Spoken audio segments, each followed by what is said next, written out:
Morning, everyone, and welcome to our next episode of Meet the Board. I'm Eric D'Souza, and today joining us is Julie Hiner, who happens to be the Alberta Regional Rep for Crime Writers of Canada. Good morning, Julie. How are you today? Fantastic. Thank you so much for having me.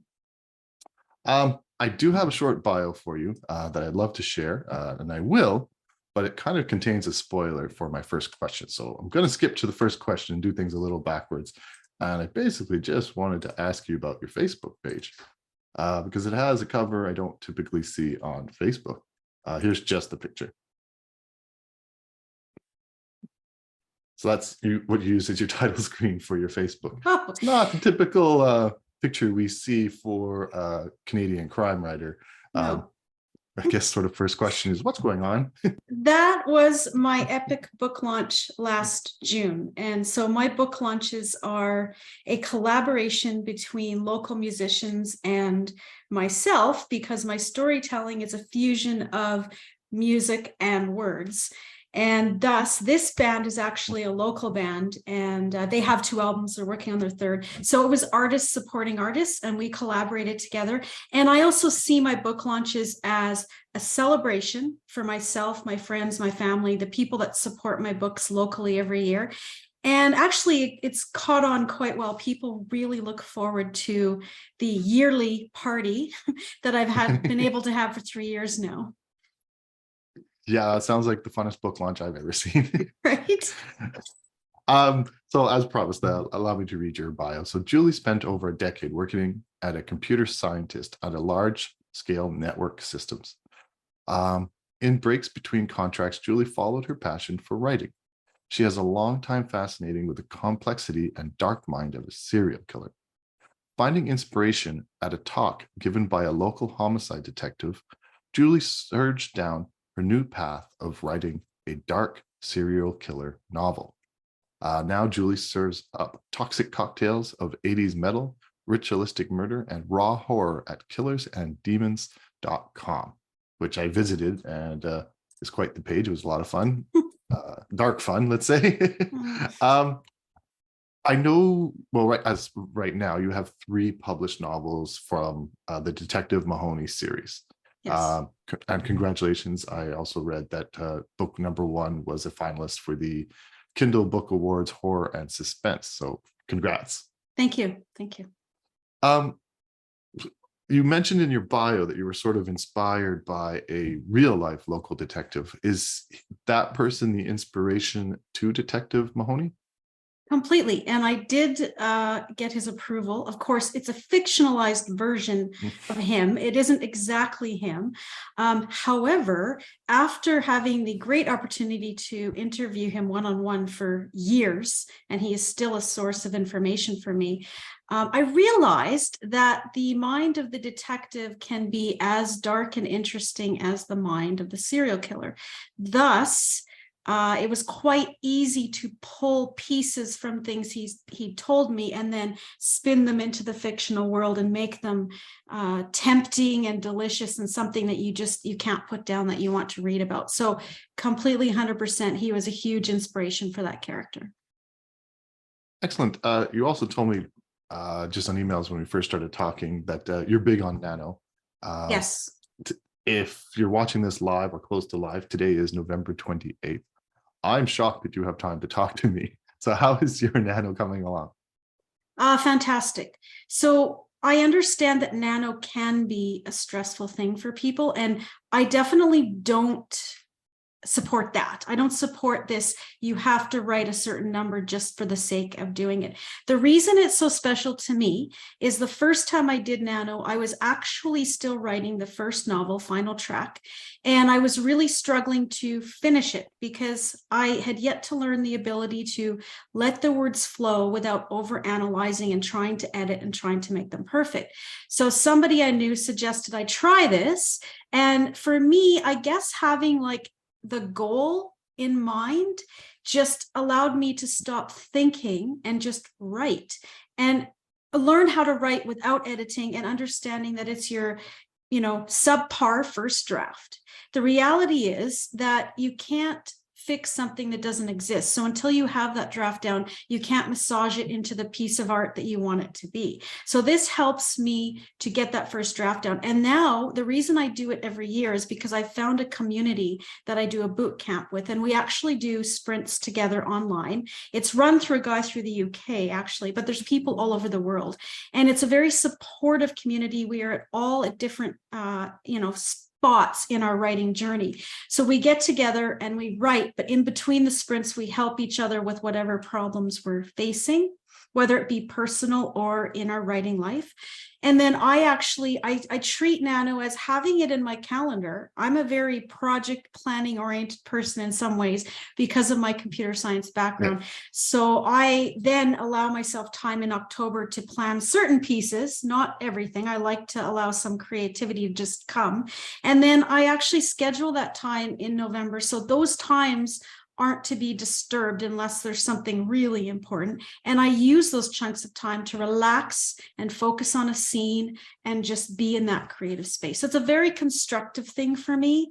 And yeah, I love it. It's just so near and dear to my heart now. And it's not the only time I write. It's just, that's where I do like either 2 novellas or a full novel. That's the time I really go for it.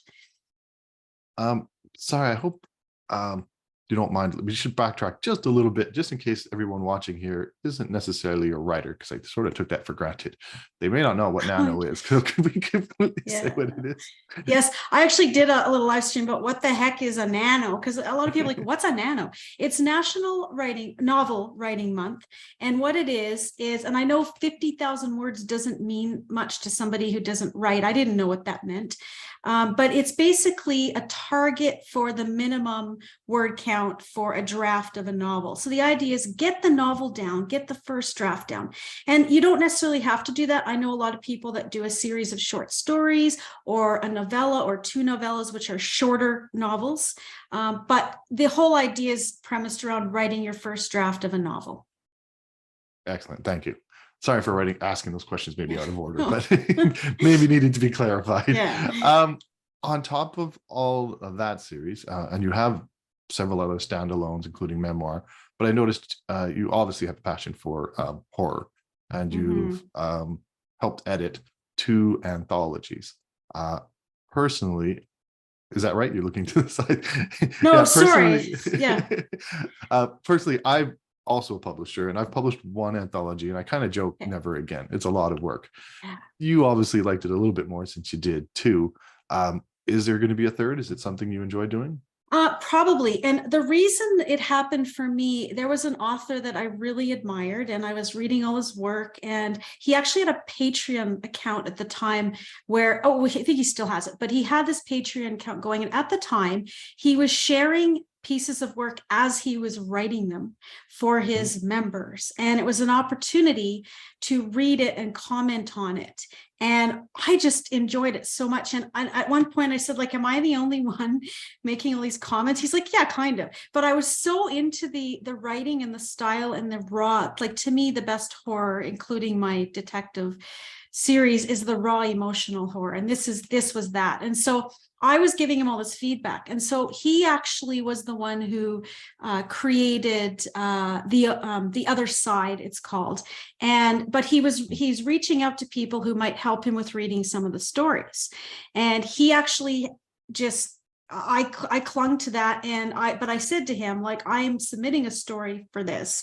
He said, no problem, because he would keep me separate from that, obviously, and he would judge, or someone else would judge that, and I would judge other stories in isolation. And anyway, so I kind of outlined a process for myself. What criteria should I be looking for, and ran it by him, because I wanted to make sure, if I'm reading these stories, am I looking for the things you want? So I read lots of stories, and actually we were on a vacation, so I was reading these on the road and just loving it, because I read a lot when I'm on vacation. And so, long story short, he did take my story into that one. He absolutely loved it, and I was thrilled. That was huge validation for me. And then he approached me, actually, because he's got a publishing company out of the UK. He approached me to do The Omen's Call.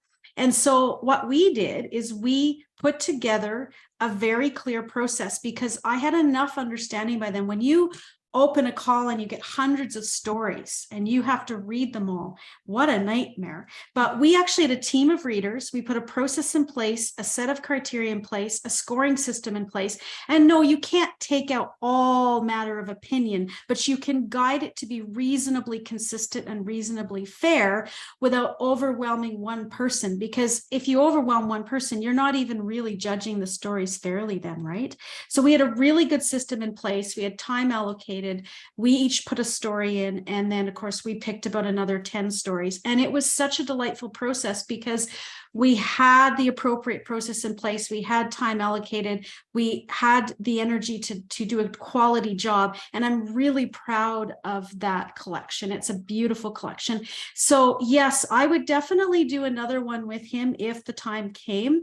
I am also toying with the idea of doing my own through my own Killers and Demons. Again, I would think about things ahead of time to put the proper things in place so that it was very doable. I don't want to be one of those publishers that then, stops communicating or can't handle everything I took on. So I'd be very careful to make sure I could do a quality job beforehand. But I do have several ideas in mind for sure.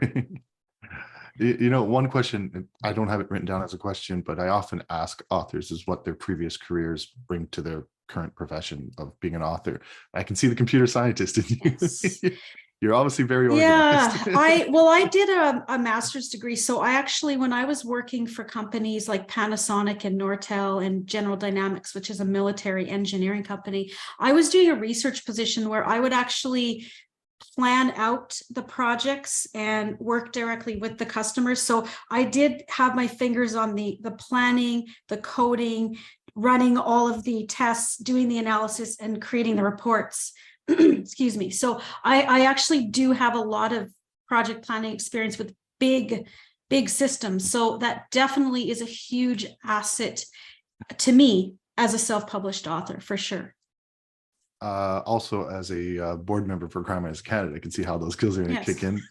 Yeah. You didn't waste much time. You've already organized 2 readings simultaneously in Calgary and Edmonton. So in your words, I think you were trying to get authors out of their COVID shells. So how did that go?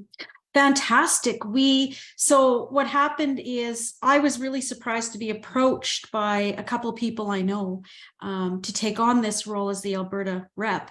I guess partly because my writing is really straddling the worlds of horror and crime, and it's a lot darker than I think a lot of what the crime writers of Canada tend to write. So I was a little surprised, but when I had the discussions with the people that gave me all the information about what the role entailed, I started to see, I think I see maybe where I can add some value here.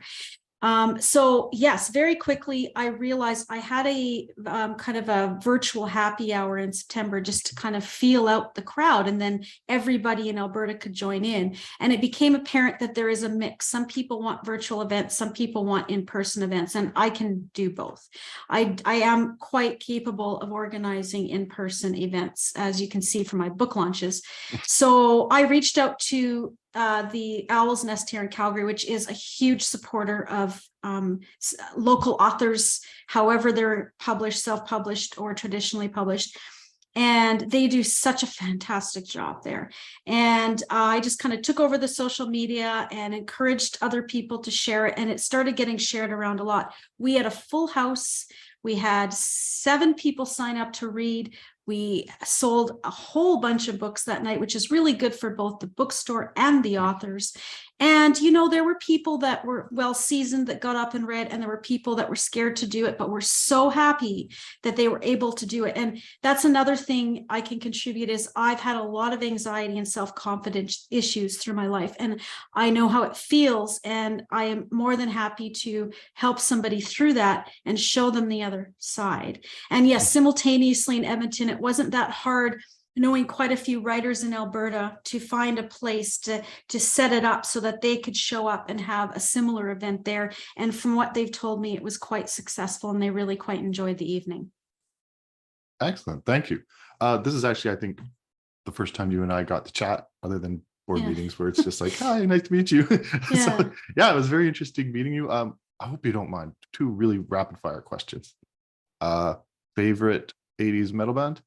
Oh, Guns N' Roses, because Appetite for Destruction to this day will be the album I can listen to over and over, because I had the cassette, I had the Walkman, and I was quite a little bookworm and a geek back then. So the excitement that I felt listening to that will forever remain in my mind and in my veins.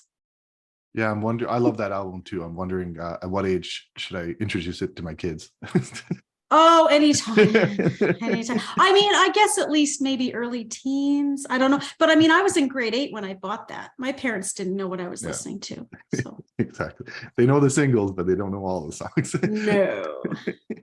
What about horror movies? Any favorite 80s horror movie? Jaws, because, I have a deep-seated fear of the deep open water, because we know very little about what's down there. And for me, that movie stands the test of time, because apparently, according to script writers, it is one of the most perfect scripts. But more than that, it's the character development, the emotion. It's the emotional, raw human fear that I gravitate to in the horror world, which is why serial killers are so scary to me. I have written a deep sea horror novella, which is in the works. And so my own twist on the horrifying depths of the ocean will be in your hands in the new year, probably. Excellent. I'll let you get back to writing then. Thank you. Thank you, Julie. It was a pleasure meeting you. And thank you, everyone, for joining us today.